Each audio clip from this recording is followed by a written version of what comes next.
Welcome. இது நம்ம mass development media channel. இன்றைக்கி ரொம்பவே ஒரு முக்கியமான பதிவு தான். என்ன பதிவு அப்படின்னு கேட்டிங்கன்னா, இந்த ரீஃபண்ட் ஆப்ஷன், அதாவது நம்ம எஸ்பிஓவில் ஒர்க் பண்ணிவிட்டு இப்போ ரீஃபண்ட் ஆப்ஷன் சூஸ் பண்ணவங்க அவங்களுக்கான ஒரு பதிவு தான் அது.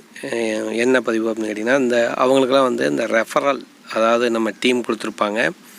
டீம் கொடுத்தவங்க என்ன பண்ணியிருப்பாங்க, இன்ட்ரடியூசர்னு சொல்லலாம்.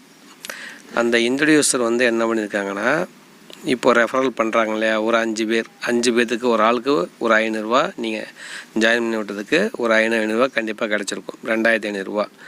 நீங்கள் வித்ட்ராவல் ஆல்ரெடி எடுத்த நபராக இருந்தீங்கன்னா, இப்போது ரீஃபண்டு அப்ளை பண்ணியிருக்கவங்களுக்கு அந்த 2500 ரூபா மைனஸ் ஆகும், ரீஃபண்ட் ஆப்ஷன் சூஸ் பண்ணவங்களுக்கு. இது போக இப்போ லாஸ்ட்டாக அதாவது எஸ்பிஓ லீவ் விடுறதுக்கு முன்னாடி ஒரு 1 or 2 days முன்னாடி இல்லை 1 வீக்குக்கு முன்னாடி ஜாயின் பண்ணவங்களுக்கு ஒர்க்கும் பண்ணியிருக்க மாட்டாங்க இல்லையா, அவங்களுக்கு பார்த்திங்கன்னா அவங்க கட்டின பணம், அதாவது ரீஃபண்ட் ஆப்ஷன் சூஸ் பண்ணியிருந்தாங்கன்னா முழுசாகவே அவங்களுக்கு அந்த பணம் சேரும். அதாவது 6500 ரூபானா எக்ஸ்ட்ரா ஒரு 50 100 எக்ஸ்ட்ரா வரும். இது போக 2000 ரூபானா 2000 ரூபாய்க்கு ஒரு 50 100 எக்ஸ்ட்ரா வரும். அவ்வளோதான்.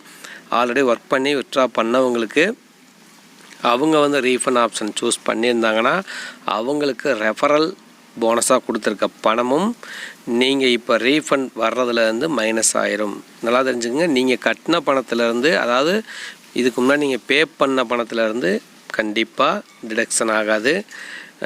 நீங்கள் ஒர்க் பண்ண அமௌண்ட்லேருந்து என்ன ஆகும், இந்த ரெஃபரல் போனஸ் கொடுத்த அமௌண்ட்டு மைனஸ் ஆயிரும். ரொம்பவே இம்பார்ட்டண்டான விஷயம் என்னவென்னா, நீங்கள் முழுக்க இதோட முழு தகவல் தேவை அப்படின்னா நோட்டீஸ் போர்டில் நம்முடைய சங்கர் சார் ஃபுல்லாக இதோட ஆடியோ கொடுத்துருக்காங்க. அந்த ஆடியோவை முழுசாக வாட்ச் பண்ணுங்கள். இது ரொம்பவே ஒரு ஷார்ட்டாக இதை பற்றின விஷயங்கள் அவேர்னஸாக தெரியுன்றதுக்காகத்தான் இந்த ஒரு ஆடியோவும் நான் உங்களுக்கு ஒரு யூடியூப்பாக உங்களுக்கு நான் கொடுத்துருக்கேன். ஓகேங்களா? அதனால் ரொம்பவே யூஸ்ஃபுல்லாக இருக்கும். நீங்கள் போய் ஆடியோ முழுசாக போய் கேட்டுட்டு அதை பற்றின விஷயங்கள் என்ன சொல்ல வர்றாங்க, ரீஃபண்ட் அப்ளை பண்ணவங்களுக்கு என்ன மாதிரி ஒரு விஷயம் சொல்ல வர்றாங்கன்னு நீங்கள் கேட்டு தெரிஞ்சுக்கலாம். ஓகேங்களா? ரைட். அப்புறம் வித்ட்ரா இன்னிலேருந்து அனௌன்ஸ்மெண்ட் கொடுக்குறோம்ன்ட்ருக்காங்க. 1 by 1 பேட்ச் வைஸாக நம்மளுக்கு அமௌண்ட் வரணும்னு சொல்லியிருக்காங்க. அதனால் அதை பற்றின கவலை வேண்டாம்.